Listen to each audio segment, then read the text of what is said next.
사람은 이제 어떤 이제 존재일까? 사람은 끊임없이 자신의 이제 권리를 추구하고 또 더 이제 상위 가치를 알 수 있는 자유를 추구하는 존재가 인간이라는 것.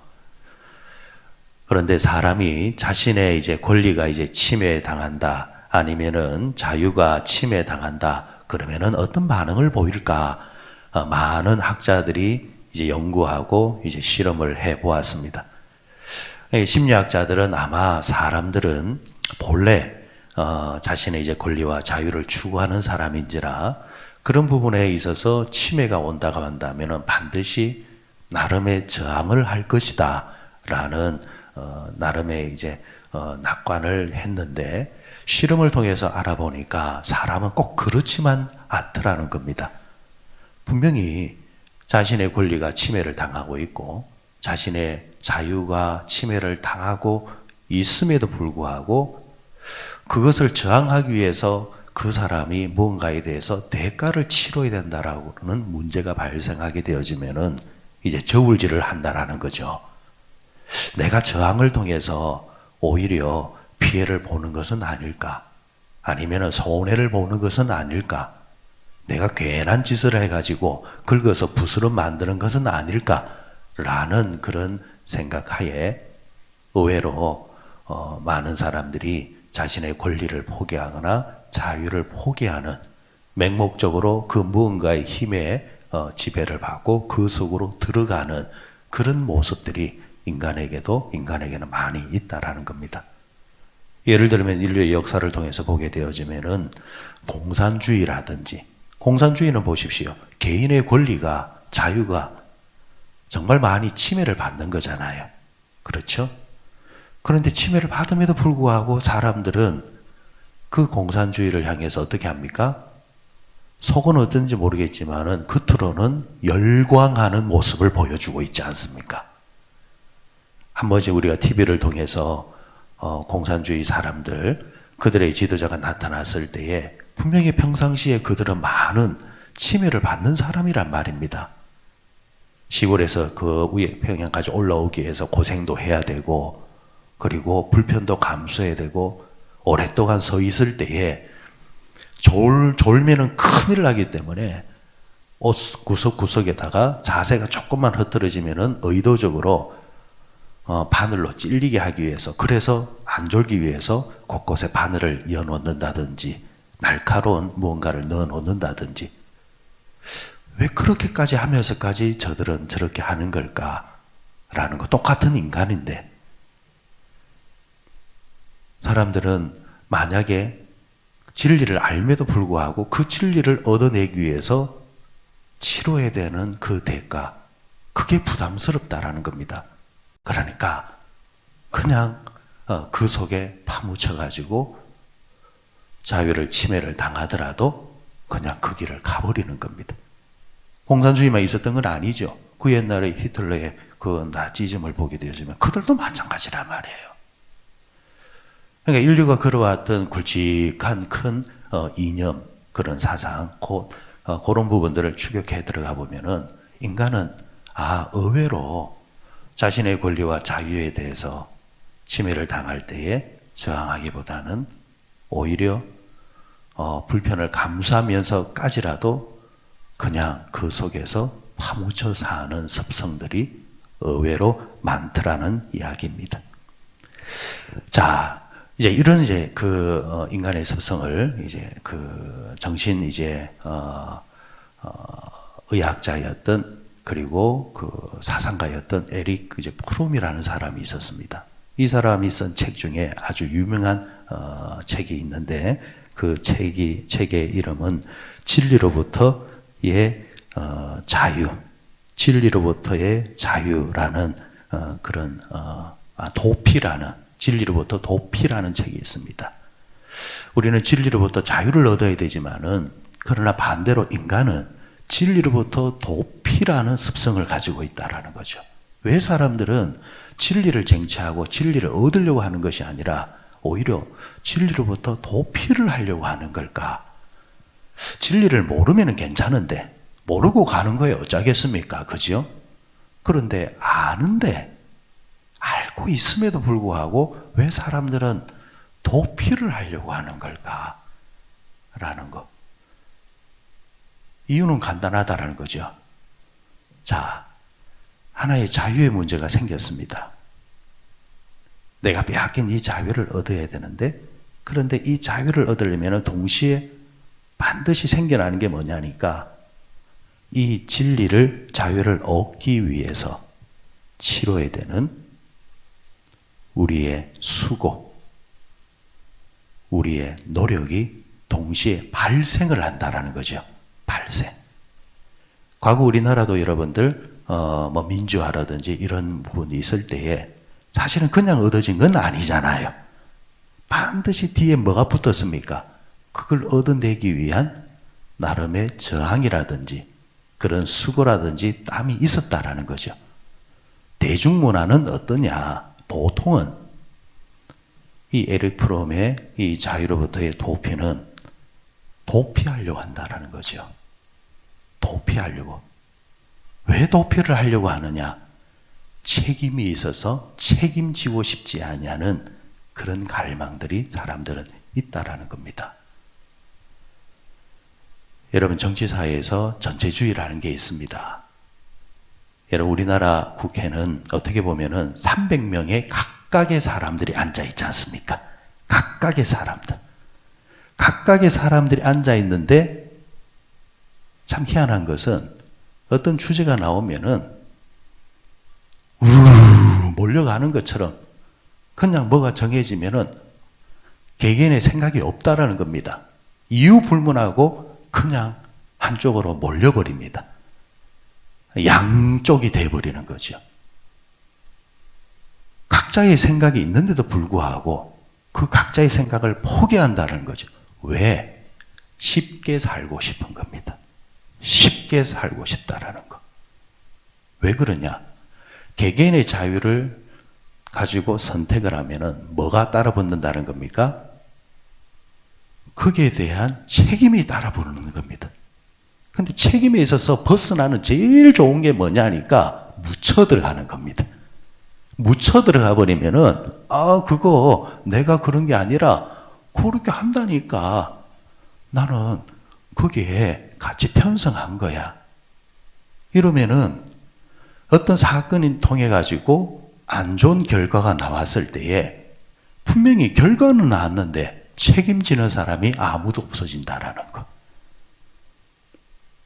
이런 이제 정치적인 편리성이 있기 때문에 이런 이제 선택들이 많이 자행되고 있다라는 거죠.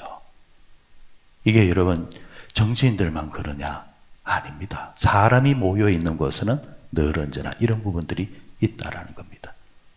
제가 왜 오늘 이 말씀을 드리냐면은 오늘 본문에 나오는 빌라도 어떻게 보면은 그 당시 예수님을 십자가에 못 박았던 헤롯이라는 정치인들도 똑같은 이제 행동을 취하고 있는 겁니다. 사실은 그 당시 예수님과 빌라도와 헤롯은 정치적인 면에서는 그렇게 친한 사람들이 아니었습니다. 안 친했어요. 이 빌라도 같은 경우는 로마에서 어떻게 온 사람이에요? 총독으로 온 사람이에요. 총독으로. 옛날에 이런 과거 우리나라에 그 일제시대가 있을 때에 일본에 총독부가 있는 것처럼 그 총독부의 수장 와 있는 거고, 이 헤롯 같은 경우는 이스라엘의 이제 사람들과 이제 밀접하게 평상시에 살면서 왕으로 세워져 있는 사람입니다. 둘 다 정치인은 맞지만은 어떻게 보면은 길이 조금씩 다른 사람이에요. 그래 평상시에는 서로 약간의 견제를 하면서 누가 더 크냐, 누가 더 지배력이 있느냐라는 보이지 아니하는 권력 싸움을 하고 있던 자들입니다. 그런데 오늘 본문의 끝에 뭐라고 했습니까? 12절에 헤롯과 빌라도가 전에는 뭐였으나 원수였는데 어떻게 했습니까? 당일에 서로 뭐가 되었다? 친구가 되었다.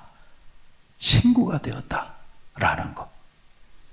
그냥 쉽게 말하면은 평상시에는 원수처럼 으르릉거리고 있다가 진리로부터 도피하면서 자신들의 권리와 자신들의 뭔가의 이익에 대해서 이런 손해를 안 보고 그걸 지켜내기 위해서는 둘이 어떻게 됐다? 손잡았다라는 거.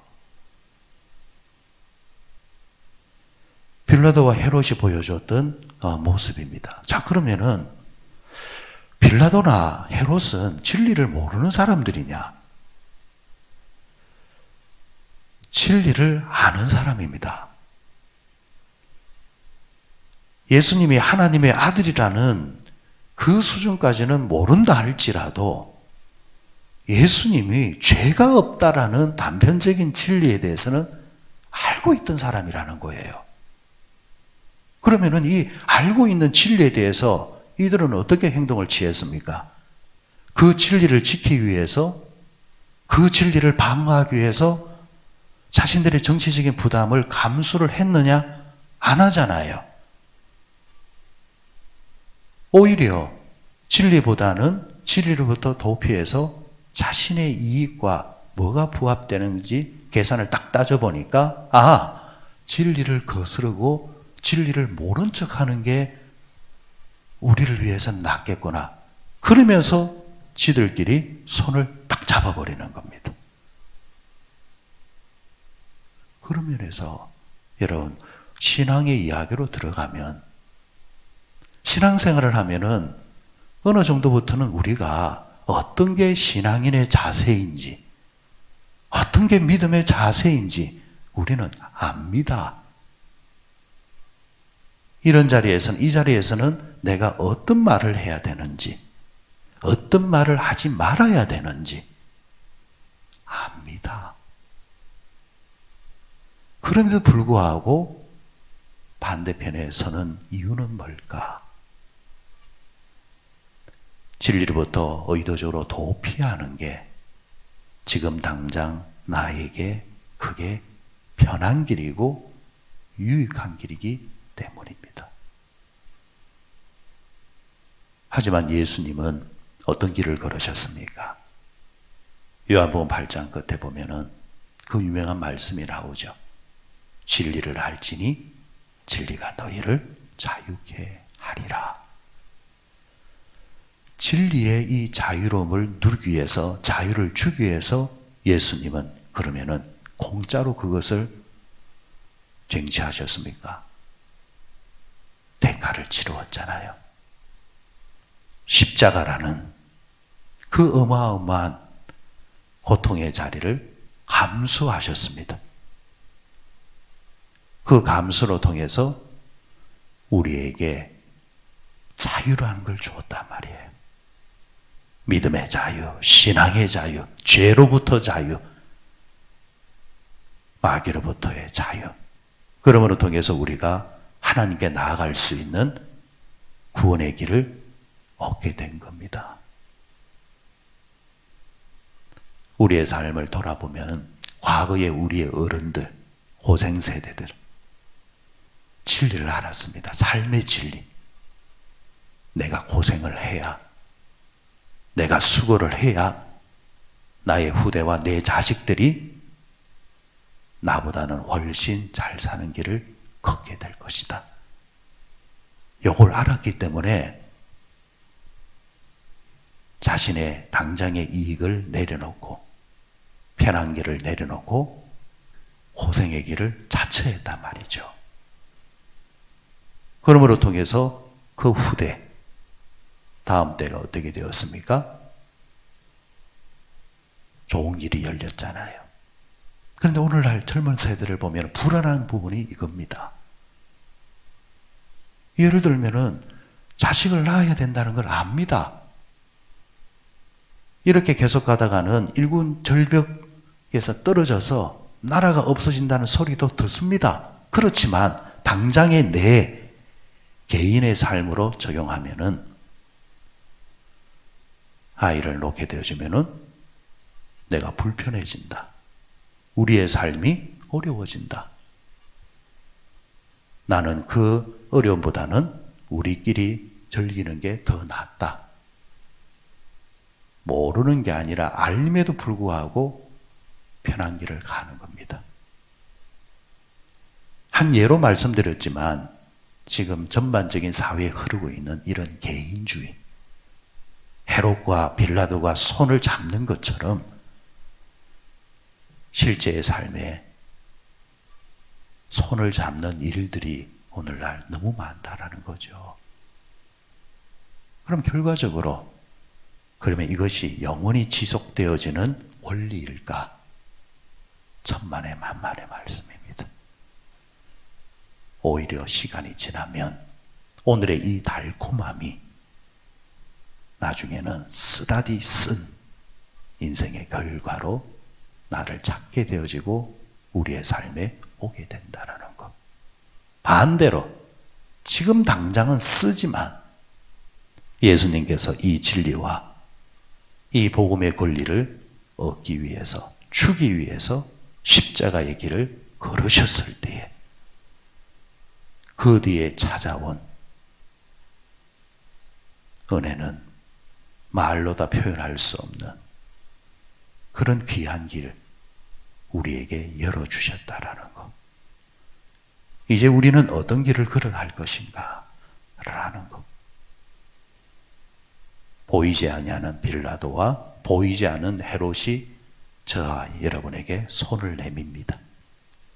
나는 그걸 잡을 것인가? 아니면 십자가를 지고 계신 예수님이 손을 내미실 때 그걸 나는 잡을 것인가? 우리에게 선택하라 말씀하십니다. 새벽에 나와서 기도하시는 여러분들, 편한 길, 좋은 길이 있다 할지라도, 하지만 조금 쓴 길이라 할지라도 이것이 진리의 길이라고 한다면 기도하면서 그걸 부여잡고 끝까지 경주해 나가는 여러분들 되십시오. 그러면 반드시 진리로부터 도피하지 않고 진리를 부여잡으면 그 진리가 얼마 있지 않아서 우리 인생을 정말 자유롭게 만들어주는 것을 경험하게 될 겁니다. 아무쪼록 이 진리의 자유가 우리와 함께 하시기를, 그 길을 걸어가시는 우리 모두 되시기를 바랍니다.